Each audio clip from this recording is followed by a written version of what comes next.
नमस्कार विद्यार्थ्यांनो. महाराष्ट्र जीवन प्राधिकरणाचे ज्या काय सरळ सेवेने पदभरती होणार आहे त्या जागा जाहीर झालेल्या आहेत. 4 तारखेला त्याचं संपूर्ण नोटिफिकेशन आलेलं आहे. सविस्तर जागा बघूया, पात्रता कुठली आहे, अभ्यासक्रम बघूया. ठीक आहे. आणि फॉर्म भरायला कधीपासून सुरुवात होणार ते पण संपूर्ण वेबसाईट दिलेली आहे. वेबसाईटला तुम्हाला जाहिरात आहे. आपला ऑलरेडी टेलिग्रामचा ग्रुप आहे, तिथं जाहिरात दिलेली आहे. आणि आपलाच नाही तर सगळ्या टेलिग्रामच्या ग्रुपला दिलेले. कुठला एक टेलिग्रामचा ग्रुप जॉईन करा. आपला सुद्धा ग्रुप आहे तो जॉईन करून घेऊ शकता.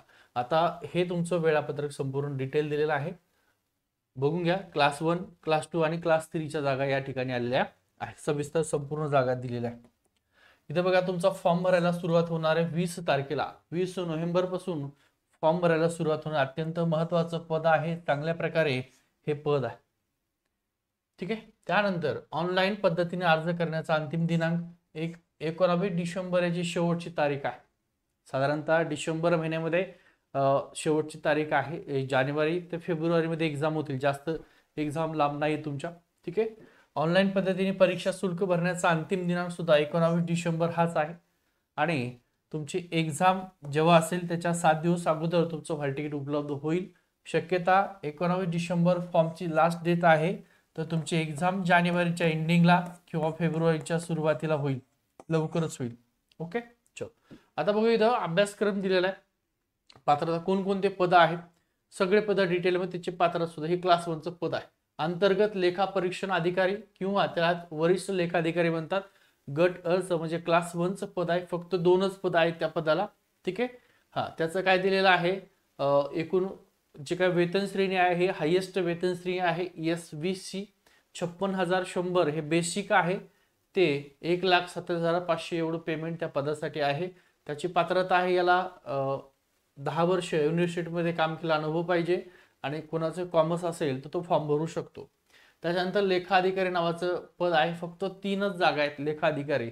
याची पात्रता सुद्धा आपण बघूया. याचं पेमेंट सुद्धा S15चा स्केल आहे. 41,800 ते 1,32,300 एवढं पेमेंट आहे. आणि हे सुद्धा requirement as a post account officer by nomination shall be made. तर अकाउंटसाठी आहे, कॉमर्सवाल्यांसाठी आहे. याच्याला सुद्धा 5 वर्ष त्याला डिपार्टमेंटचा अनुभव लागतो. त्यानंतर पुढचं पद आहे सहाय्यक लेखा अधिकारी. टायपिंगवर, एनी टायपिंगवर सुद्धा आहेत पद. समोर घेतोय मी, काळजी करू नका, शेवटपर्यंत हा व्हिडिओ बघा सगळे. ठीक आहे. सहाय्यक लेखा अधिकारी गट ब चं पद आहे, म्हणजे क्लास 2चं पद आहे. एकूण 6 जागा आहे त्याच्या. याची टोटल वेतन श्रेणी जर पाहिली असतील तर बेसिक 38,600 याचं बेसिक वेतन आहे. ते 1,22,800. याची पात्रता काय, appointment bye nomination. The post shall be made by direct requirement for हे क्लास, हां, सेकंड क्लास डिग्री असेल. कॉमर्समध्ये जर सेकंड क्लास डिग्री असेल तर तुम्ही फॉर्म भरू शकता. या पदाला कुठल्याही प्रकारे एक्सपिरियन्सची आवश्यकता नाहीये. त्यानंतर उपलेखापाल नावाचं पद आहे. गट क हे क्लास 3चं पद आहे. 3च जागा याला. तर या पदाला सुद्धा एक S13चा स्केल आहे. 35,400 याचं बेसिक वेतन आहे. ते 1,12,400. कुठलाही कॉमर्सवाला विद्यार्थी या ठिकाणी काय करू शकतो, फॉर्म भरू शकतो. काय दिलं इथं, हा, कॉमर्स सेकंड क्लासमध्ये पास झाला असेल, कॉमर्स ज्याचा असेल तो कुठलाही विद्यार्थी, मुलगा असेल मुलगी, फॉर्म भरू शकतो. त्याच्यानंतर कनिष्ठ अभियंता स्थापत्याचं हे क्लास 2चं पद आहे. एकूण 144 जागा आहेत तिथं. आणि या पदाची पात्रता बघा, लक्षात ठेवा, डिप्लोमा कोणाचा झाला असेल स्थापत्यचा. महत्वाचं पद आहे. टोटल जागा 144 आहे त्याच्या. ठीक आहे. याचं बेसिक वेतन S14चा स्केल आहे. 38,600 ते 1,22,800 हे बेसिक वेतन आहे, लक्षात ठेवा. याची पात्रता आणि अर्हता जर पाहिलं तर स्थापत्य अभियांत्रिकेमध्ये तुमची किमान पदविका, ठीक आहे, पदविका याचा अर्थ डिप्लोमा झाला असेल तुमचा. स्थापत्य अभियांत्रिकेमध्ये ज्यांचा डिप्लोमा झाला असेल ते डिप्लोमा सुद्धा फॉर्म भरू शकतात. किंवा तुमची पदवी असेल स्थापत्यमध्ये तरही फॉर्म भरू शकता. किंवा त्यापेक्षा उच्च शैक्षणिक तुमची अर्हता असेल तरी तुम्ही फॉर्म भरू शकता. कमीत कमी तुमची पदवी असावी. स्थापत्यमध्ये अनेक जणांनी पदवी स्थापत्य सर्टिफिकेट काढलेलं आहे, ते सुद्धा चालतं. डिप्लोमा चालतो, पदवी चालते, त्यापेक्षा उच्च शिक्षण असेल तरीही चालतं. ठीक आहे. एवढंच आहे याला. आता याच्या जागा जर आपण कास्ट वाईज पाहिल्या तर अनुसूचित जातीला म्हणजे SC कास्ट आहे. अनुसूचित जाती म्हणजे SC. टोटल 18 जागा आहेत. तर 12 सर्वसाधारणला, 5 महिलांना आणि 1 खेळाडूला जागा आहे. ST कास्ट जर पाहिलं 10 जागा आहेत. 6 सर्वसाधारण, 3 महिलांना आणि 1 खेळाडूला जागा आहे. त्याच्यानंतर विजेवाल्यांच्या 4 जागा आहेत, 3 सर्वसाधारण आहे, 1 महिलांना जागा आहे. त्याच्यानंतर बजब म्हणजे एनटीबी वाल्यांना 1च जागा आहे आणि 1 जागा सर्वसाधारणला आहे. एनटीसी ला 5 जागा आहेत, 3 सर्वसाधारण आणि 2 महिलांना जागा आहेत. एनटीडीला 4 जागा आहेत, त्यातल्या 4 पैकी 3 सर्वसाधारण आणि 1 एनटीटीच्या महिलांना जागा आहे. त्यानंतर विमाप्र म्हणजे एसबीसीला 2 जागा आहेत, 1 पुरुषांना म्हणजे सर्वसाधारण आणि 1 एसबीसीच्या महिलांसाठी जागा आहे. इतर मागासवर्गीयाला खूप जागा आहेत, 29 जागा आहेत. ओबीसी वाल्यांना तर ओबीसीच्या सर्वसाधारणला 19 जागा आहेत, महिलांना 9 जागा आहेत आणि खेळाडूला 1 जागा आहे. सामाजिक आणि शैक्षणिक मागास प्रवर्ग म्हणजे एससीबीसी हा प्रवर्ग 14 जागा आहेत, त्यातल्या 9 जागा ह्या सर्वसाधारणला आहेत, 4 जागा महिलांना आहेत आणि 1 जागा खेळाडूला आहे. त्याच्यानंतर अनुसूचित आर्थिक दुर्बळ घटक आहे ईडब्ल्यूएस 14 जागा आहेत, 9 जागा सर्वसाधारण, 4 जागा महिलांना आणि 1 जागा खेळाडूला आहे. अराखीव मध्ये 43 जागा आहेत, त्या 28 जागा सर्वसाधारण, 13 महिला आणि 2 खेळाडूसाठी, असं टोटल 144 जागाचं हे विवरण आहे. ठीक आहे. स्थापत्य अभियांत्रिकी तुमची पदवी जरी असेल, ठीक आहे, पदविका असेल तरी फॉर्म भरू शकतात. त्यानंतर कनिष्ठ अभियंता यांत्रिकीचं आहे, गट ब चं पद आहे, एकूण त्या ठिकाणी 16 पद आहेत. ठीक आहे. याचं जर पाहिलं असेल पात्रता, तर ज्यांनी शासनाच्या महाराष्ट्र राज्य तंत्रशिक्षण मंडळाकडून काय केलेलं आहे, प्रदान करण्यात आलेल्या मेकॅनिकल इंजिनिअरिंग किंवा ऑटोमोबाईल इंजिनिअरिंग किंवा प्रोडक्शन इंजिनिअरिंग किंवा प्रोडक्शन टेक्नॉलॉजी मध्ये किमान 3 वर्ष कालावधीची पदविका धारण केलेली आहे अशा व्यक्ती फॉर्म भरू शकतात. लक्षात ठेवा, पात्रता आहे राज्य तंत्रशिक्षण मंडळाकडून काय पाहिजे तुमचं, मेकॅनिकल इंजिनिअरिंग किंवा ऑटोमोबाईल इंजिनिअरिंग किंवा प्रोडक्शन इंजिनिअरिंग किंवा प्रोडक्शन टेक्नॉलॉजी, कुठलीही त्या ठिकाणी पदवी पाहिजे. 3 वर्षाचा जो का अभ्यास करून तो पूर्ण केलेला फॉर्म भरू शकता. त्याच्यानंतर उच्च श्रेणी लघुलेखक गट ब चं पद आहे, एकूण 3च पद आहेत. याची डायरेक्ट पात्रता काय आहे, वेतन श्रेणी 41,800 आहे तर 1,32,300. वरच्याची जर पाहिली तर वेतन श्रेणी 14,38,600 ते 1,22,800 आहे. पात्रता माध्यमिक शाळा प्रमाणपत्र परीक्षा उत्तीर्ण आणि ज्या उमेदवाराकडे 120 शब्द प्रति मिनिट यापेक्षा कमी नाही, त्या म्हणजे तुमच्याकडे टायपिंग पाहिजे, 120 टायपिंग लागते, सोबत कमी नाही गतीचे इंग्रजी टंकलेखन 40. ठीक आहे, म्हणजे कंपल्सरी आहे, 120 तर कंपल्सरीच आहे आणि इंग्रजी 40 सुद्धा आहे. आणि किंवा मध्ये 30 मराठी म्हणजे टायपिंग सर्टिफिकेट लागते याला. तुमची माध्यमिक शाळा प्रमाणपत्र म्हणजे 10वी जरी असेल तरी चालतं. ठीक आहे. त्याच्यानंतर तुमचं 120 मिनिटाचं शब्द प्रति मिनिट हे एक तुमच्याकडे सर्टिफिकेट असावं आणि इंग्रजीचं एक असावं, इंग्रजी 40चं. ठीक आहे. किंवा हे ऑब्लिक मध्ये ते नसेल तर, इंग्रजी नसेल तर मराठीचं सुद्धा चालणार. हा कंपल्सरी आणि केलंय म्हणजे इंग्रजी कंपल्सरी आहे, मराठी नसलं तरी चालतं. ओके. त्यानंतर निम्न श्रेणी लघुलेखक नावाचं पद आहे, हे क्लास 3चं पद आहे. टोटल 6च पद आहेत. याची डायरेक्ट आपण त्या ठिकाणी पात्रता बघूया. माध्यमिक शाळा प्रमाणपत्र परीक्षा उत्तीर्ण म्हणजे 10वी पाहिजे किंवा 10वी सोबत तुमचं 100 प्रति मिनिट यापेक्षा कमी नाही त्या गतीचं लघुलेखन तुमच्याकडे सर्टिफिकेट पाहिजे आणि इंग्रजीचं 40चं सर्टिफिकेट पाहिजे, मराठीचं नसेल तरी चालतं. ओके. चला, आता कनिष्ठ लिपिक आणि लिपिक टंकलेखक साठी जी सगळीकडेच पात्रता जनरल आहे ती सुद्धा इथं तुमची पात्रता दिलेली आहे. जागा किती आहे त्याच्या, तर 46 जागा आहे टोटल. हे लिपिक वाले बघा, सगळ्यात जास्त लिपिक जे आहेत कनिष्ठ लिपिक आणि लिपिक टंकलेखक गट क चं पद आहे. तर ज्यांची इंग्रजी 40 टायपिंग आहे आणि मराठी 30 ते सगळे फॉर्म भरू शकतात. ओके. घेऊ आपण जागा अगोदर बघूया. तर इथं अनुसूचित जातीला जागा नाही आहेत, भजबला म्हणजे एनटीबी ला जागा नाही आहेत, बाकी सगळ्यांना जागा दिल्यात, थोडे जागा त्या ठिकाणी दिल्यात. आपण डायरेक्ट जागाच घेऊया. अनुसूचित जमातीच्या म्हणजे एसटीच्या 3 जागा आहेत, विजयला 2 जागा आहेत, भजकला 3 जागा आहेत, भजडला 2 आहेत, विमापुराला 2 आहेत, ओबीसीला 4 आहेत, एससीबीसीला 6 जागा आहेत आणि ईडब्ल्यूएसला 7 जागा आहेत आणि अराखीव म्हणजे 17 जागा. असं टोटल 46 जागाचं हे विवरण दिलेलं आहे. टोटल 46. कुठलाही मुलगा असेल ज्याची इंग्रजी 40 झालेली असेल आणि मराठी 30 टायपिंग झालेलं असेल, ठीक आहे, ते सगळे जण या ठिकाणी फॉर्म भरू शकतात. याचं बेसिक वेतन S6 चा स्केल आहे 19,900 ते त्या ठिकाणी 63,200 एवढं त्या ठिकाणी मोठ्या प्रमाणामध्ये या पदासाठी काय आहे पेमेंट आहे. लक्षात राहू द्या.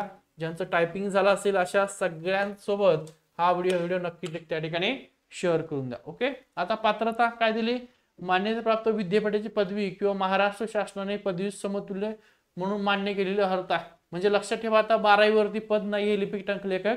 ज्यांची पदवी झालेली आहे, ज्यांची डिग्री झालेली असेल असे डिग्रीवाले, कशातून बी असू द्या, बीकॉम असू द्या, बीएससी असू द्या, कुठलीही पदवी किंवा एनी तुमचं टेक्निकल पदवी असेल तरीही चालते, किंवा कुठलीही पदवी.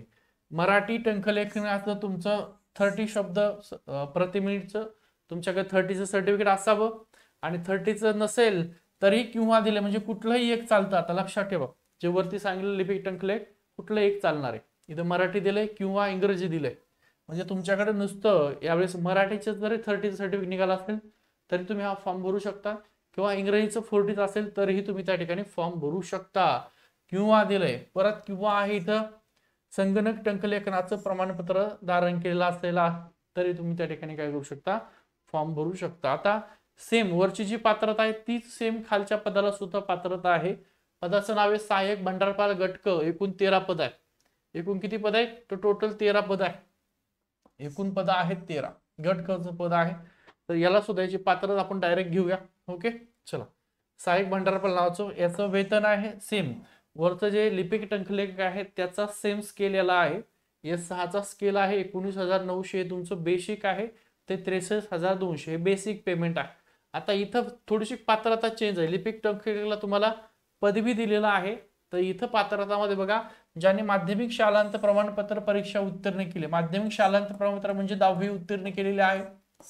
ज्याने टंकलेखकाचं शासकीय प्रमाणपत्र परीक्षा म्हणजे 30, कुठलं 30, तर मराठी 30 किंवा इंग्रजी 30, म्हणजे तुमची 10वी झाली असेल आणि कुठलंही तुमच्याकडे टायपिंगचं सर्टिफिकेट असेल, म्हणजे तुमच्याकडे टायपिंगचं सर्टिफिकेट मराठी 30 असेल तरी तुम्ही फॉर्म भरू शकता, इंग्रजी 40 असेल तरीही तुम्ही त्या ठिकाणी काय करू शकता, फॉर्म भरू शकता. त्यानंतर पद आहे 10 नंबरचं स्थापत्य अभियांत्रिकी सहाय्यक गट क. एकूण 48 पद आहेत. ठीक आहे.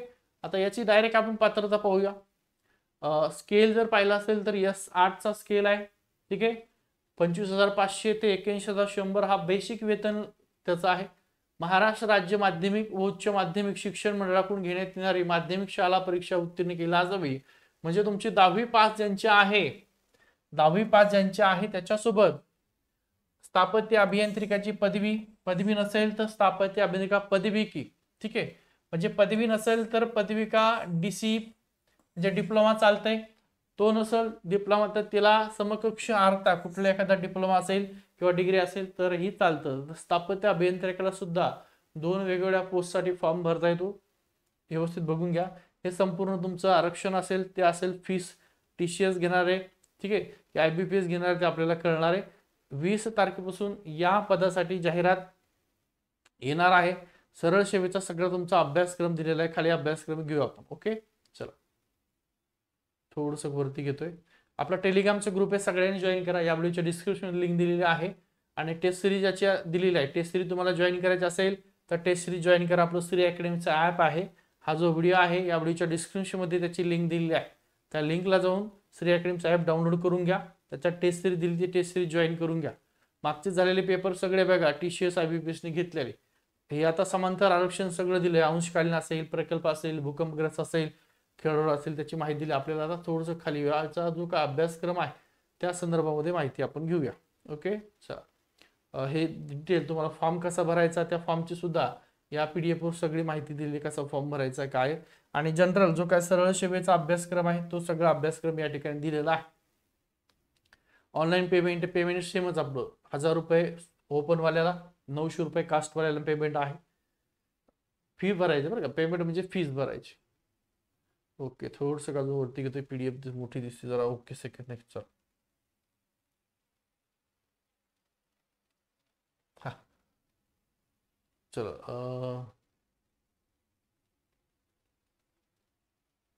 चुकीच्या उत्तरासाठी गुण वजा केल्यानंतर, म्हणजे लक्षात ठेवा इथं या एक्झामला निगेटिव्ह सिस्टीम आहे दिले.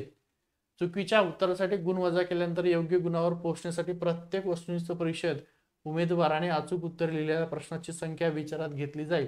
म्हणजे इथं गुण वजा केल्यानंतर, म्हणजे गुण वजा निगेटिव्ह सिस्टीम आहे. इतर एक्झामला नव्हती, या एक्झामला निगेटिव्ह सिस्टीम आहे. त्यामुळे जरा व्यवस्थित हे करा. चला,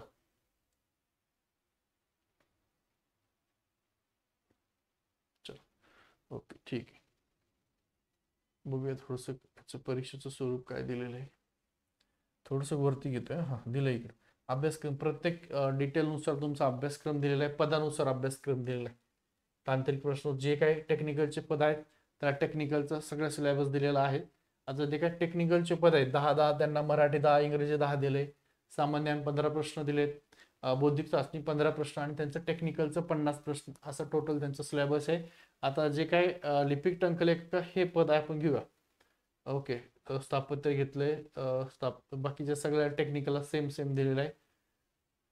इथं येऊ आपण कठीण पातळी. चला, लिपिक टंकलेखक यांची जर पाहिली असेल तर सगळ्याला सेम 25-25, मराठी 25, इंग्रजी, बुद्धिमत्ता, गणित 25 आणि सामान्य 25 सिलेबस आहे.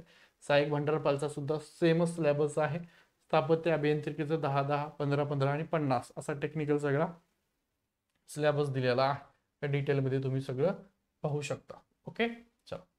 हा, आपलं टेलिग्रामचं ग्रुप जॉईन करा. चॅनल नवीन आहेत, अजून सबस्क्राईब नसेल तर चॅनलला सुद्धा सबस्क्राईब करून घ्या. वय जर पाहिलं असेल तर ओपनवाल्यासाठी कमीत कमी 18 वर्ष, कास्टवाल्याला सुद्धा कमीत कमी 18 वर्षापर्यंत फॉर्म भरता येईल. ओपनमध्ये फॉर्म भरणार असाल तर कमीत कमी जास्तीत जास्त 38 वर्ष, कास्टमध्ये फॉर्म भरता तर 43 वर्षापर्यंत फॉर्म भरू शकता. ठीक आहे. खेळाडू असेल तरी 43 वर्ष. त्याच्यानंतर माजी सैनिक त्यांचा जो काय 43 वर्ष प्लस त्यांचा सेवा कालावधी प्लस 3 वर्ष वेळा. दिव्यांग असेल माजी सैनिक 45 वर्षापर्यंत, इतर दिव्यांग 25, प्रकल्पग्रस्त 45 वर्ष, भूकंपग्रस्त 45 वर्ष. फक्त अंशकालीन पदवीधारक असेल तर 55 वर्षापर्यंत तो काय करू शकतो, फॉर्म भरू शकतो. ही संपूर्ण तुमची डिटेल जाहिरात आपल्या टेलिग्रामच्या ग्रुपला दिली, तिथं जाऊन बघून घ्या. ठीक आहे. आणि खूप महत्त्वाचं पद आहे. ठीक आहे, अत्यंत महत्त्वाचं पद आहे. त्यामुळे हा फॉर्म, जागा कमी आहेत असं वाटून देऊ नका. फॉर्म भरा, पोस्ट मिळाली तर खूप चांगल्या प्रकारे इथं हे पदच चांगलं आहे. ओके, थांबतो.